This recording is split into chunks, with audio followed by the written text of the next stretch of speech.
So I want to go to a really popular verse that a lot of people may be familiar with. It gets quoted a lot, perhaps quoted out of context a lot. So we're gonna let you guys set the record straight on this.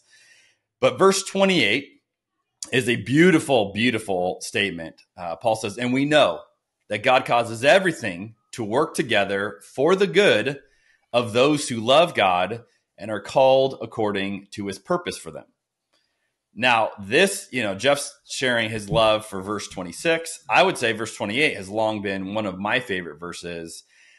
But what I would acknowledge is how you make sense of this verse completely depends on your theology.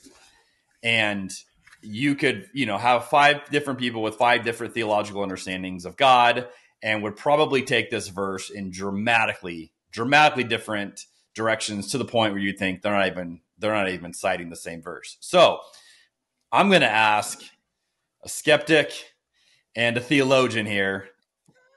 Let's go. What's this verse mean to you guys? I want to hear. I mean, I like this verse. Like, it's a great sentiment. I can see why people cling to this verse. Like, it kind of reminds me of several episodes ago, we were talking about like the need for hope, even in hopeless times. Like, it's a very important thing, I think, for people to have this understanding of the world that everything's going to work out in the end. And I mean, it's a very intuitive belief.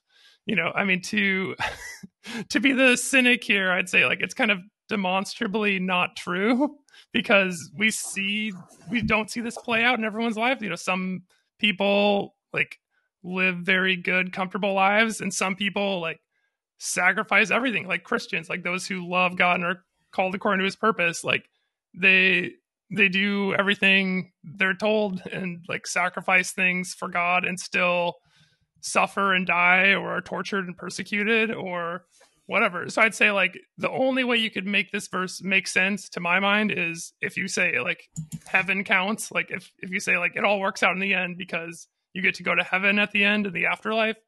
Because in this life, it doesn't seem to be true to me. Jeff's not buying it. Yeah.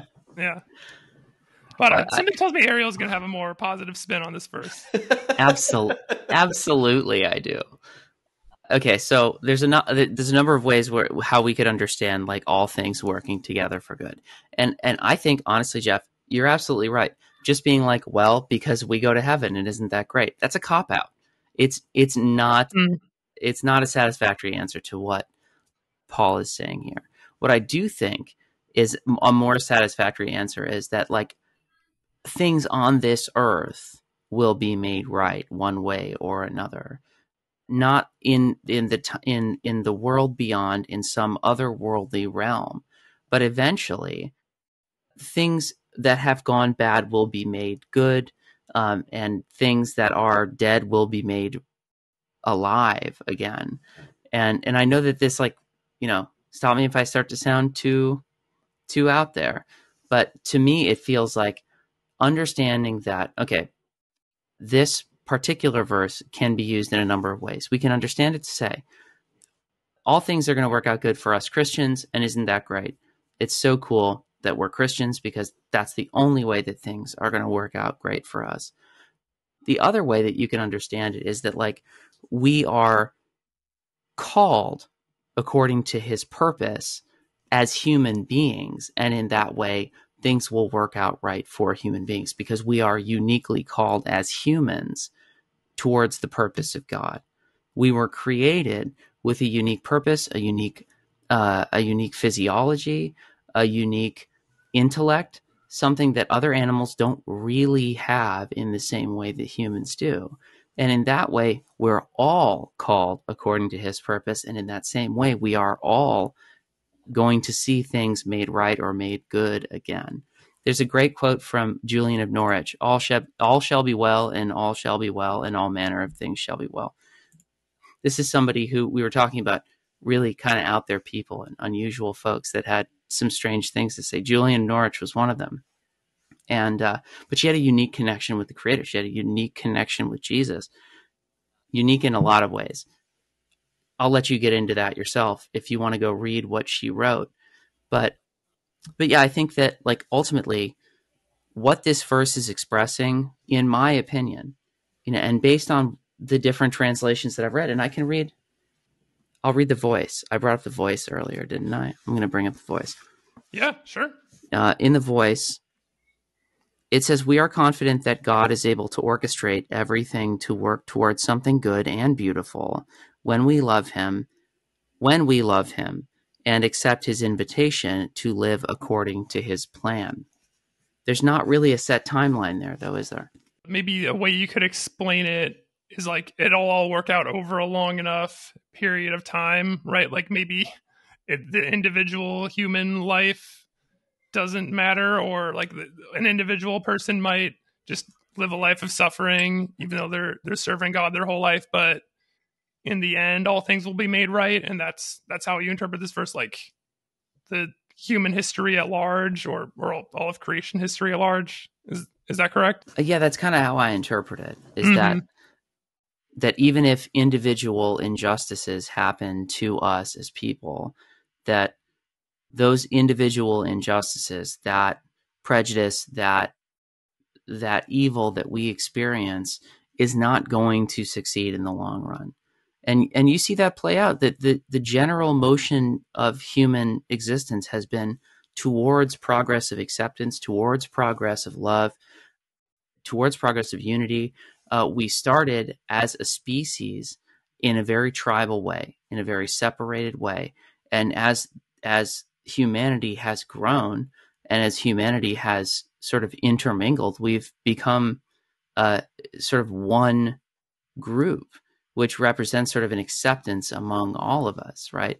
So in that same way, I think that like the general trajectory of the world is towards love and towards peace, rather than towards, evil and towards violence. That's a beautiful picture. I like that. Of course, it reminds me of the Martin Luther King quote about the moral arc of the universe is long, but it bends towards justice. What do you think, Jeremy? Is this your understanding of this verse, or? That's not the way I would interpret it. I think there's room for that view, absolutely, and I would agree with that. Steven Pinker writes on that and book The Better Angels of Our Nature, that basically we have been, as a collective society, moving towards something better than it was. And I'm a history nerd and I love reading history. And yeah, I wouldn't want to have lived at any other point in history because it was brutal, and things that we take for granted today, you go, holy cow. I remember sitting in a seminary class, in fact, reading or learning about heretics in church history and realizing, oh, the church would have killed me. Like just having like a very vivid like realization of, I agree with that person that they burned. Like I would have been there. Like, and it would have not been the heathens killing me. It would have been the church killing me, thinking they were, doing, favor for God. I think at a base level, the way I interpret this is like, even the worst thing that can happen to you, God can still redeem it at like it's a base level. So I agree with Aaron, like not necessarily a timeline, but like there is no wasted pain or wasted suffering when put in the hands of God. Like God will redeem all of it. Now, it might not be in this lifetime, and it might not be in ways that we can even make sense of, but just this reality of the worst that evil can do does not get you outside of how God can ultimately bring restoration and redemption. And I think a lot of it will be in heaven, because I don't know how else to reconcile, to Jeff, to your point, this doesn't play out on earth, right? And you'd have to acknowledge that at a minimum. There's a lot of people that live really brutal existences and suffer a lot, and doesn't seem like there's, any light at the end of that tunnel for them.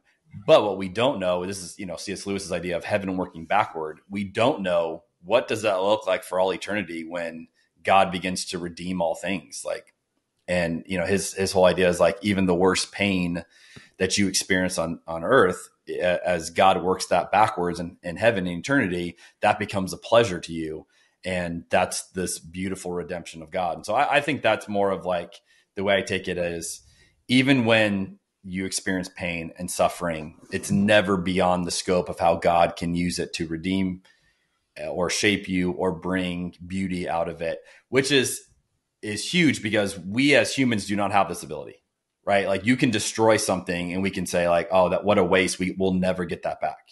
And there are plenty of things like that. And, think about, Jeff, I know you love, you're in tune with creation, but like there there are things that we're doing to our planet, and that's the fear, right? Like we'll never undo some of the things that we're doing, and yet God can. Like God has a supernatural ability that we don't. And so we acknowledge our limitation, but then this verse, I think Paul's inviting us to say, there's no evil, there's no suffering, there's no, harm that can befall you that would put you beyond what God could ultimately do to redeem it, which again, I just think is hugely encouraging.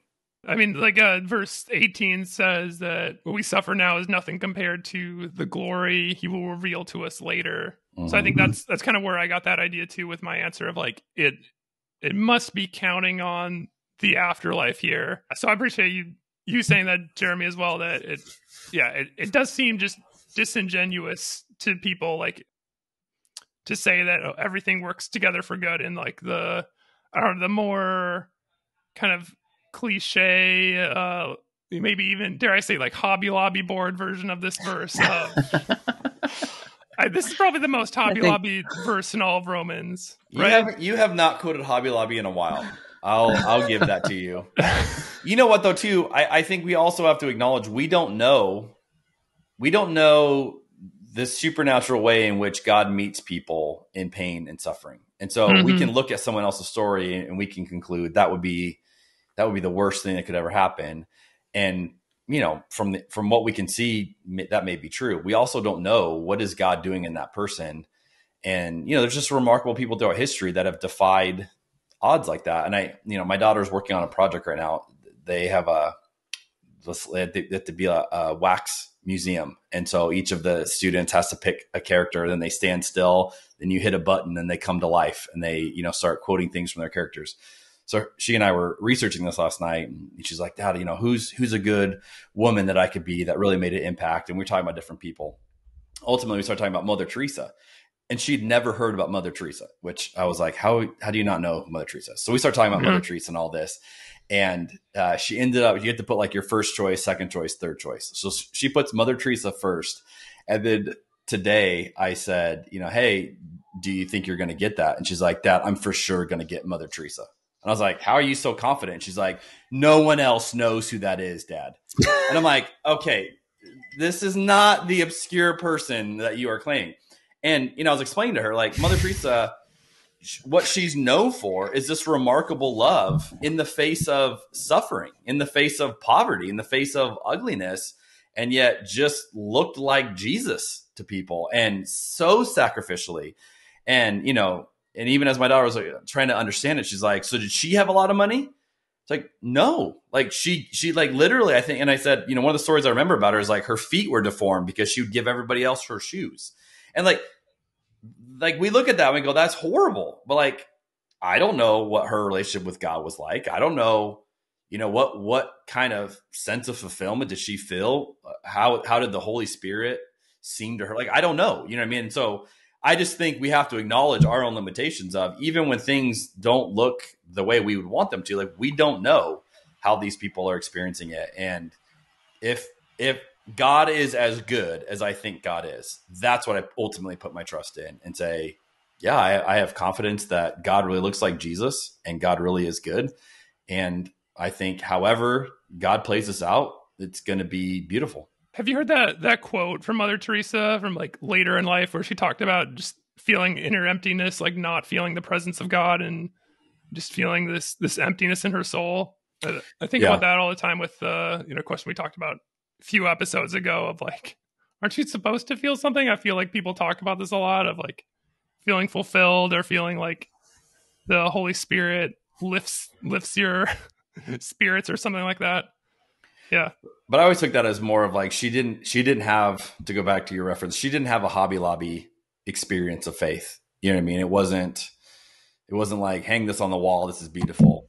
But I would say for her to do what she did and to spend her entire life doing it, she had to have some deep sense of fulfillment and purpose and meaning, and I just create room for that. I don't know what it is, right? So I'm not speaking on behalf of her. I don't know. I just look at people like that and I suspect there was something driving her that was incredible.